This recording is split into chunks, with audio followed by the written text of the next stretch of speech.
আসসালামু আলাইকুম। সকলকে স্বাগতম জানাচ্ছি আমার ইউটিউব চ্যানেলে। ভাইরা আমার ছোট্ট ইউটিউব চ্যানেলের আপনাদেরকে স্বাগত সম্ভাষণ। ভাইরা আজকে আপনাদের সামনে যে ভিডিওটা নিয়ে হাজির হয়েছি তা হলো বেড়ার এন্টারটোরক্সমিয়া রোগের সম্বন্ধে আলোচনা করতে আমি আজকে ভিডিওটা করা। তাহলে শুরু করি ভাই ভিডিওটা। এ রোগ ক্লোস্ট্রিডিয়াম পারফিনেন্স টাইপ ডি জাতীয় ব্যাকটেরিয়া সংক্রমণজনিত রোগ।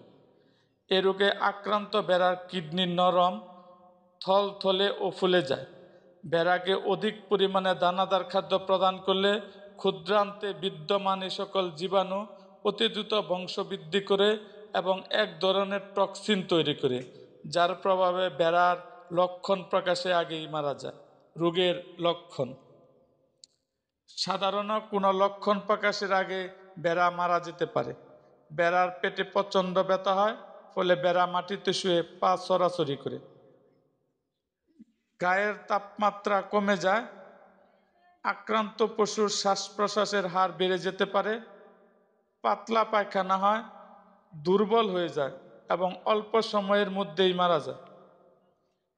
চিকিৎসা: যেহেতু এই রোগের লক্ষণ প্রকাশের আগেই মারা যায়, সেহেতু এই রোগের চিকিৎসা প্রদানের সুযোগ কম। তবে লক্ষণ বোঝা গেলে ভেটেরিনারিয়ান পরামর্শ মোতাবেক চিকিৎসা প্রদান করা যেতে পারে। প্রতিরোধ: প্রয়োজনীয় পরিমাণে অধিক দানাদার খাদ্য সরবরাহ না করা। বিশেষত স্বাস্থ্যবান বেড়াকে পরিমিত দানাদার খাদ্য সরবরাহ করা। খামারে হাইজেনিক ব্যবস্থাপনা নিশ্চিত করতে হবে। জীব নিরাপত্তা নিশ্চিত করতে হবে। এরকম আরও ভিডিও পেতে অবশ্যই আমার চ্যানেলটিকে সাবস্ক্রাইব করুন এবং পাশে থাকা বেল আইকনটি বাজিয়ে দিন।